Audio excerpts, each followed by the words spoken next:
श्री राम जय राम जय जय राम। श्री राम जय राम जय जय राम। श्री राम जय राम जय जय राम। श्री राम जय राम जय जय राम। आदरणीय श्रोताओं को सप्रेम राम राम कहकर आज का राम कथा सुनाने जा रहा हूँ। अभी प्रेम से बोलिए सियावर रामचंद्र की जय। आपने सुन रहे थे रावण के सभा में मंत्रियों के सलाह पर प्रहस्त जो कि रावण के पुत्र ये कड़ा जो विरोध करता है और कहता है मंत्रियों की बुद्धि बहुत कम है, इनके बात सुनने में हित नहीं होगा। और ये कहता है वचन परम हित सुनत कठोरी। वचन परम हित सुनत कठोरी। सुनहि जे कहि ते नर प्रभु थोरी। अर्थात जो पुरुष सततम प्रियवादी न ये बहुत मिलते हैं, लेकिन अप्रिय च पथ्यस्य अप्रिय वाला और अरुचिकर को पथी वाला ऐसा वक्ता श्रोता दुर्लभ है। अप्रिय और पथ्य वाक्य में हित होता है। सुलभा पुरुषा राजन सततं प्रियवादिनः अप्रिय च पथ्यस्य वक्ता श्रोता च दुर्लभ। ऐसा वाल्मीकि रामायण में कहा गया है। तो प्रभु नीति सुनिए, पहले दूत भेजिए और सीता देकर प्रीति कर लीजिए। यह नीति है और नीति में 3 बातें क्रम से यहाँ बताई गई है। पहले दूत भेजा जाए और दूसरे में सीता जी को दी जाए और तीसरे में मेल कर लिया जाए। अर्थात पहले दूत भेजकर पूछा जाए कि क्या पूछा जाए। अगर तुमको जानकी जी को तो मिल जाएगा, उन्हें तुम प्राप्त कर तुम्हारे शत्रुता हमारे पर छोड़ देंगे कि और तुम्हारे यहां से लौट जाने का स्वीकार है क्या। अगर ये प्रस्ताव में राजी हुए तो आगे के लिए संधि कर लीजिए। क्या संधि ऐसा होना चाहिए जो काम पड़ने पर वे दोनों परस्पर के सहायता भी करेंगे, इससे संधि भी होना चाहिए। और यह कहकर भी समझा जाए कि आप लोगों ने सुपर्णखा की अवज्ञा की थी और हम सीता जी की। अब दोनों ओर से एक दूसरे को क्षमा कर दें और परस्पर में सुहृद बन जाए। तो अंगद ऐसा कहता है प्रथम वसिष्ठ दूत प्रथम वसिष्ठ पठौ यह नीति सीता दे करहु पुनि प्रीति सीता दे करहु पुनि प्रीति। यदि सीता पाकर ये लौट जाए तो झगड़ा न बढ़ाइए, यहाँ ही स्थगित कर दीजिए, नहीं तो हे तात संग्राम भूमि में हठपूर्वक उनसे सन्मुख मारकर युद्ध शुरू कर दीजिए। अर्थात सीता जी को पाकर यदि ये न लौटे और लंका के राज्य का इच्छा न करते तो उनको ऐसा मार कीजिए कि ये जन्म भर भी याद रखे। नीति में दंड देना ये अंतिम चरण है, अतः दंड देना अंत में रखिए, पहले मेरा बात कर दीजिए। नारी पाई फिर जाई जो, नारी पाई फिर जाई जो, तो न बढ़ाई रारी। नाही तो सन्मुख समर मही तात करिय हठी मारी, तात करिय हठी मारी। अतः उभय प्रकार से अर्थात साम नीति के द्वारा सीता जी के आप दे देंगे और उनसे मेल कर लीजिए, और दंड नीति से पीछे लड़ने से ये उभय प्रकार से कि आपका जस ही होगा, यह आपके जस मिलेगा। जो यह मत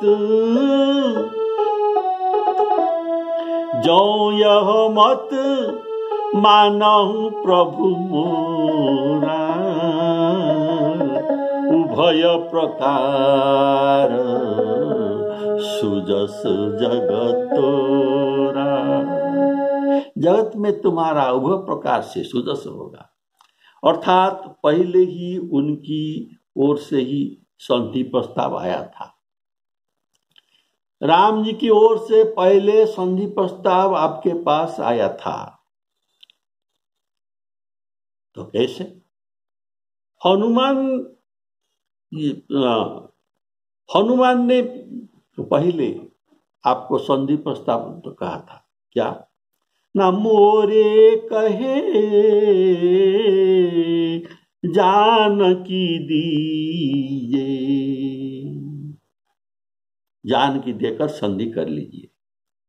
और दूसरी बार उनके छोटे भाई लखन जी ने भी संधि का प्रस्ताव भेजा था, तो कैसे जो सुक के हाथ में जो चिट्ठी दिया था, इसमें लिखा था कहे मुखागर मूढ़ सन मम संदेशुदार, मम संदेशुदार। सीता देई मिलहु न तो आवा काल तुम्हारे, आवा काल तुम्हारा। सीता देकर मिलहु अर्थात संधि कर लीजिए। ये बात भी लखन जी के द्वारा ये दूसरी बार संधि प्रस्ताव आया था। और आपका सुजस इसीलिए होगा कि लोग कहेंगे कि शूर्पणखा की अपमान हुआ था, इसी के कारण सीता जी को हरण किया गया इसमें कोई दोष नहीं। सीता लौटा दी गई तब कोई युद्ध का कारण भी नहीं रह गया, पर उन्होंने स्त्री मिलने पर भी उसका राज्य छीनना चाहा, तब वह बेचारा क्या करता। उनको स्त्री मिल जाने पर फिर भी उन्होंने लंका के राज्य चाहा, तो बेचारा रावण क्या कर सकता था। बेचारा न लौटता तो क्या करता। अपनी और अपनी राज्य की रक्षा के लिए उसे बरबस अर्थात जबरदस्त लड़ना पड़ा। इसमें आपका कोई दोष नहीं। अतः जीते तो अच्छा है, नहीं जीते तो भी लोग उन्हीं को ही दोष देंगे, हमको नहीं। देखिए, और तीसरी बात है, प्रतिशोध लेने के लिए क्षण में परस्त्री का हरण किया गया था, पर परदारा को परस्त्री में रावण का किंचित भी लोभ नहीं था। ये केवल प्रतिशोध के लिए ऐसा किया था। उसने सीता जी को इसीलिए दे दिया। इसी से भी आपका जस होगा। दशग्रीव क्रोधित होकर, यह बात सुनकर दशग्रीव क्रोधित हुआ। रावण क्रोधित होकर पुत्र से कहने लगा कि अरे सठ, तुझे ऐसे बुद्धि किसने सिखाई? अभी से तेरे मन में संदेह होने लगा है। तू तो बांस की जड़ से घमई उत्पन्न हुआ है। तू तो बांस की जड़ से घमई उत्पन्न हुआ है। ये घमई का बात आप आगे सुनेंगे। पिता की अत्यंत कठोर और जो कड़ी वाणी सुनकर वह यह कठोर वचन कहता है। प्रहस्त रावण प्रति कठोर वचन कहता है और जो चला जाता है। ये कहता है कि तुझ पर भलाई की सलाह उसी तरह असर नहीं करती। कैसे असर नहीं करती? ना उसी तरह। वह किस तरह? जैसे मरने वाले रोगी को दवा नहीं लगते, दवा मरने वाला रोगी पर असर नहीं करता, ऐसे तुम्हारे लिए भी सलाह असर नहीं करता। सुत सना कहा दस कंठ रिसाई, असीमति सठ तो ही के ही सिखाई, असीमति सठ तो ही के ही सिखाई। अवही तेउर संशय होई,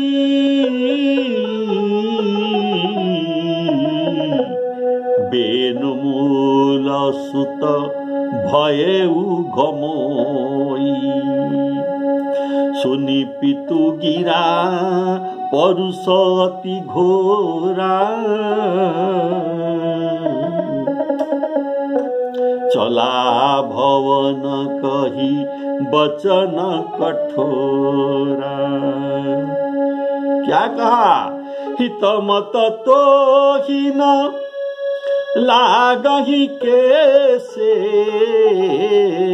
हित मत तो ही न लागही कैसे।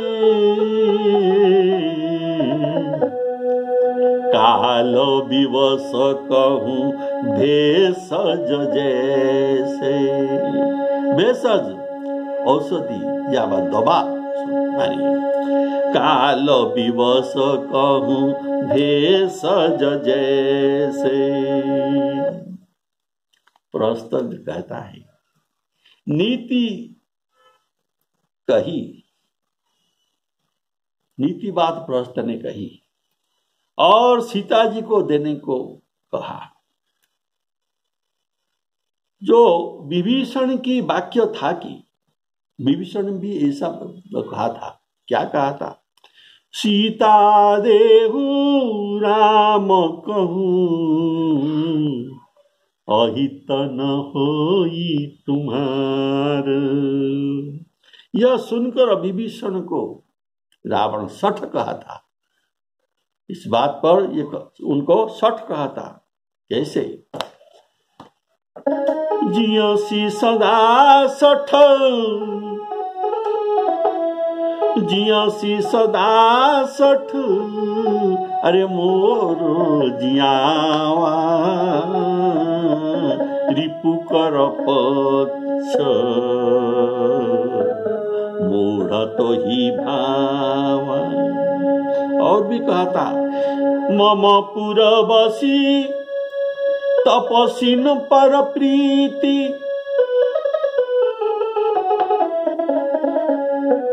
सठ मिलु जाईति नहीं कहु नीति। ऐसे इसी बात पर ही विभीषण को उनने तिरस्कार करके सठ कहा था। और वैसे ही यहां प्रहस्त ने कहा। तो क्या कहा? जो विभीषण ने कहा था, जो हनुमान जी ने कहा था, वही बात ही प्रहस्त ने कहा। क्या? सीता देई करहु पुनि प्रीति। तो इस बार रावण ने कहता है, क्या कहता है? सुत सन कह दस कंठ रिसाई,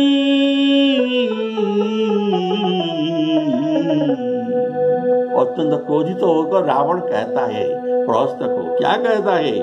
असीमति सठ तो ही के ही सिखाई। अपना पुत्र को भी सठ कहा और कहा, तुम यह बुद्धि तुमको किसने, तुम्हारे दिमाग में भर दिया, तुमको किसने सिखाया? अर्थात वैसे ही प्रहस्त को भी ये सठ कहा। तब रावण सोचता है कि ऐसी बुद्धि प्रहस्त को कौन सिखा सकता है? जो सिखाता है कि सिखा सकता है, ये अवश्य हमारे शत्रु ही होगा, शत्रु पक्ष के होगा।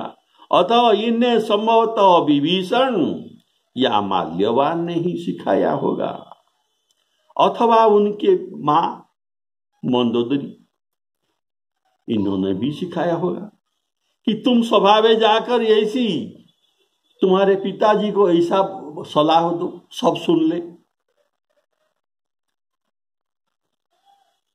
इसलिए उनको सठ कहा। और जो घमोई भी कहा, घमोई का भाव है, घमोई एक घास का नाम है, घमोई एक घास का नाम है जो बांस की जड़ से पैदा होता है, बहुत कोमल होता है और बहुत संख्या में होते हैं बांस के जो जड़ के पास। बाहर से इसका बीज आकर बांस के जड़ से ये अंकुरित होकर शाखा, जो कोमल शाखा देता है, कोमल जो कली इनका निकलता है, जो बांस से छोटा होने पर भी उसे बढ़ने नहीं देता। बांस के मूल में, जड़ में जो खाद है ये सब ये सोख लेता, तो बांस को कुछ नहीं मिलता और बांस सूख कर मर जाता है। इस घमोई को वंशनाशक रोग भी कहा जाता है और उसको सत्यानाशी जड़ भी कहा जाता है। सत्यानाशी पौधा कहा जाता है। तो बांस के संबंध में इसी बात इनको सत्यानाशी और वंशनाशक रोग ऐसा कहा जाता है। तो रावण का कहने का भाव, जैसे घमोई बांस से पैदा न होकर ये बाहर से आकर यहां इनका वंश विस्तार किया, तो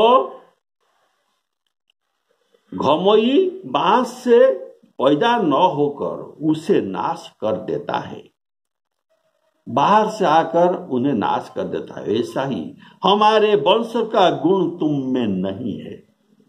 प्रहस्त को कहता है हमारे वंश का गुण तुम में नहीं है, तुम हमारे वंश रूपी बांस वन को नाश करने वाले एक घमोई घास हो। तुम हमारे ओर से पैदा नहीं हुए हो, होते तो मेरा वचन तुम कहते हैं। अब ही तेउर संशय होई, बेनुमूल सुत भयउ घमोई, बेनुमूल सुत भयउ घमोई। दवा लगाना यह हिंदी साहित्य में एक मुहावरा शब्द है। दवा लगना, दवा लगता है, काम करता है, ये एक मुहावरा है। जब दवा जब असर नहीं करता तब लोग कहते हैं दवा नहीं लगती, और लागे तो दवा लागती, ऐसा कहते हैं। ऐसे यहाँ प्रहस्त के वचन में रावण को बचाने के लिए जो दवा दी है, जो उपदेश दी है, जो काल के वश होता है, उसको हित करने पर भी ये औषधि लाभदायक या हितकारक नहीं होती अथवा नहीं लगती।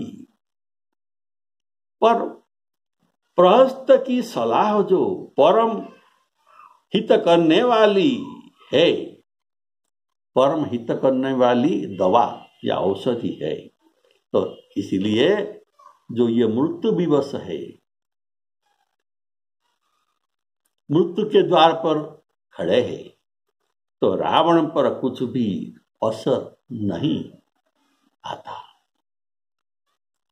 बोलिए श्यावर रामचंद्र की जय।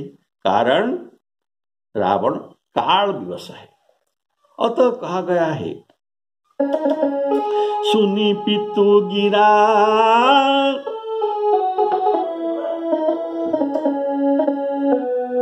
सुनी पितु गिरा परुष अति घोरा।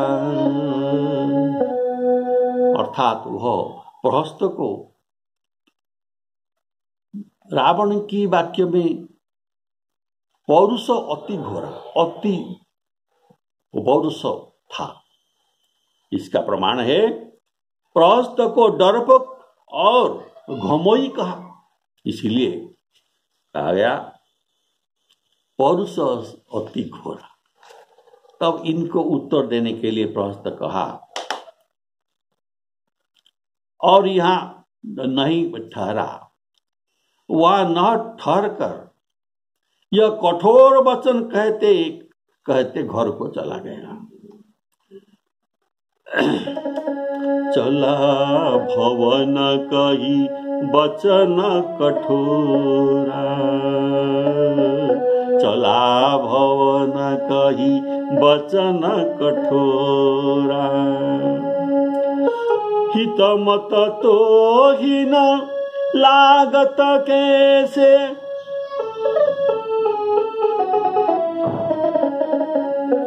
काल विवश कहूं भेषज जैसे। ऐसा कठोर वचन कहकर चला गया। पर प्रहस्त के ऐसा मन में भाव था जो यह रावण के सामने नहीं कह पाया। तो कौन सा भाव था?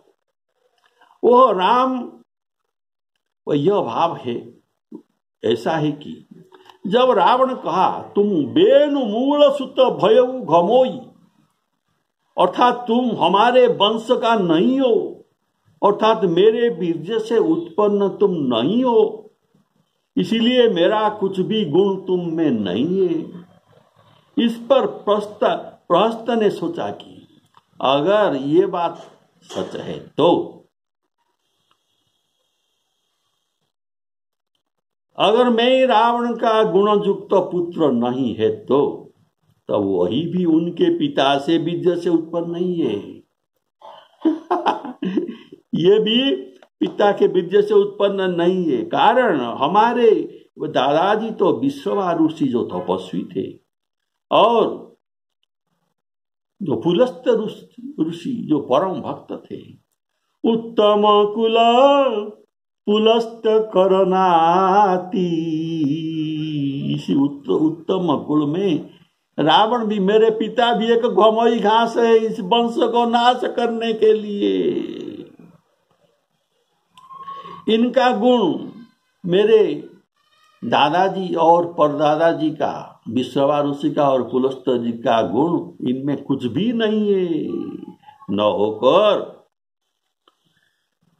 उनका गुण इनमें न होकर ये राक्षस कैसे हुआ, अर्थात ये ही प्रकृत वंशनाशक और ये घमई घास है हमारे वंश में। बोले श्याम रामचंद्र की। उनके जैसे ये उनके दादा, उनके पिता और दादा के जैसे क्यों नहीं हुए? ऐसे भी मैं भी मेरे पिता के जैसा नहीं हुआ। बोलिए श्यावर रामचंद्र की। तो दशशिष रावण संध्या के समय जानकर अपनी 20 भुजाओं को देखता हुआ ये घर को चला। लंका के शिखर के ऊपर, लंका नगरी जो जिस शिखर में है उसी के ऊपर एवं अत्यंत विशाल भवन था। यहाँ एक विशाल भवन था जो विलक्षण नृत्य गान हो रहा था। रावण उस भवन में जाकर बैठ गया। किन्नर लोग उसके गुणगान गाने लगे। ताड़ पखाउज और बीणा बज रहा है। नृत्य में कुशल अप्सराएं, मेनका, रंभा, उर्वशी आदि नाच रहे हैं। सैकड़ों इंद्र के समान वह रावण सदा, आज नहीं सदा ऐसा ही करते आ रहा है। सदा ये भोग विलास करता है। परम प्रबल शत्रु उनके सिर पर बैठे हैं श्री रामचंद्र जी, फिर भी उसे न सोच है और न डर ही है।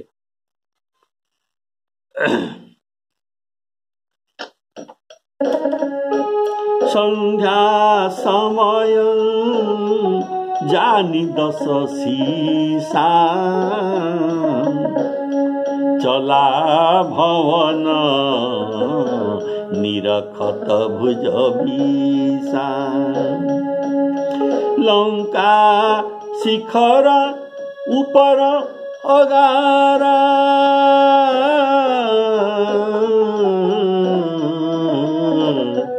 तह दस कंधर दीख अखारा।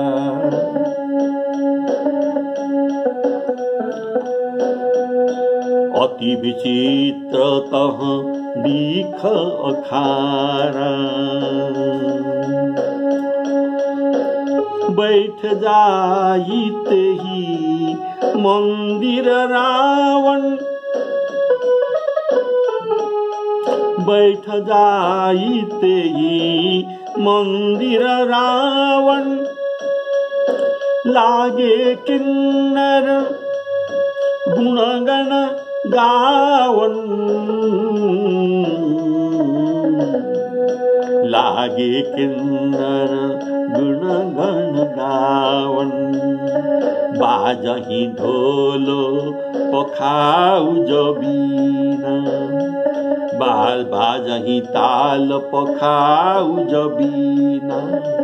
नृत्य करही अपछरा प्रवीणा, सुनासीर सत सहस सो। संतत करही विलास, संतत करही विलास। परम प्रबल रिपु शीस पर, तद्यपि सोचन त्रास। रावण के सभा सवेरे से संध्या तक हुआ करती है, सवेरे शुरू होकर संध्या तक चलती है। फिर इसके बाद वह अखेड़ा, नृत्य, गीत आदि के संग में ये जाया करती है। और जाते समय वो अपना 20 भुजाओं को देखकर अपनी अभिमान की अधिकता अर्थात अति गर्व दिखाता है कि मेरा भुज बड़, ये साधारण भुज नहीं, ये मेरा 20 भुजा, 20 सागर है जिसमें जल पूरा है, इसे पार करना इतना कोई पार नहीं कर सकता। मम भुज सागर बल जल पूरा, जहाँ बूढ़े अगणित पशुरा। मेरा लोक पाड़ों को जीतने वाली भुजाओं के सामने ये नर और वानर क्या है? वे एक पयोधी लांग कर आए हैं, लेकिन लंका आने पर उनको 20 पयोधी, 20 सागर मिलेगा जो मेरा भुजा है। ये 20 सागर, 20 भुजा, 20 सागर, इस 20 सागर को क्या है लांग सकता है? मेरा 20 भुजा, 20 सागर है, इसे ये पार नहीं कर सकते। 20 भुजाओं को दिखाने का अभिप्राय इनका अत्यंत दुष्टता ही है, जिसमें लोग यह न समझे कि प्रहस्त के वचन से रघुनाथ जी का आगमन जानकर रावण भयभीत हो गया। इस भाव को छुपाने के लिए ये 20 भुजा को निरीक्षण करके जाता है। संध्या समय जानी 10 शीशा, चला भवन निरखत भुज 20। लंका में तो सभी भवन विचित्र है, जैसे कनक कोट विचित्र मणिकृत सुंदरायतनांगना, चौहट्ट हट्ट सुभट्ट बीथी, चारुपुर बहु विधि बना। ये सब भी विचित्र है, विचित्र मणिकृत। और लेकिन यह आखेड़ा भवन यह अति विचित्र था, अति विचित्र कही जात सुनाई। लंका शिखर ऊपर आगारा, तो 10 कंधर दीख खारा। किन्नर और गंधर्व ये निम्न कोटि का देवता है, ये देवता है लेकिन ये निम्न कोटि का देवता है, जो रावण के गुणगण गाते हैं, गवैया है, और सुनाते हैं, गाना सुनाते हैं। गुणगण अर्थात रावण के दिग्विजय की गाथा पर इनके गीत गाते हैं, इनको सुनाते हैं, इनसे सुनकर रावण प्रसन्न होता है। बैठ जाइते ही मंदिर रावण, लागे किन्नर गुण गण गावन। रावण लागे बैठ जाइते ही मंदिर रावण, यह मंदिर कहने का भी एक दूसरा भाव है। क्या ना, रावण शिव भक्त है। संध्या समय एक महत्वपूर्ण अवसर होता है, शिव जी के गाना प्रिय है, अतः यह मंदिर शिव जी का मंदिर ही है। अतः कहा गया बैठ जाइते ही मंदिर रावण। ये अप्सरा ये जो इंद्र के यहाँ नाचती गाती थी, वे अब यहाँ भी नाचते गाती है। मेनका, रंभा, उर्वशी आदि वाद्य यंत्र के ताड़ पर नाचकर रावण की मनोरंजन करती है।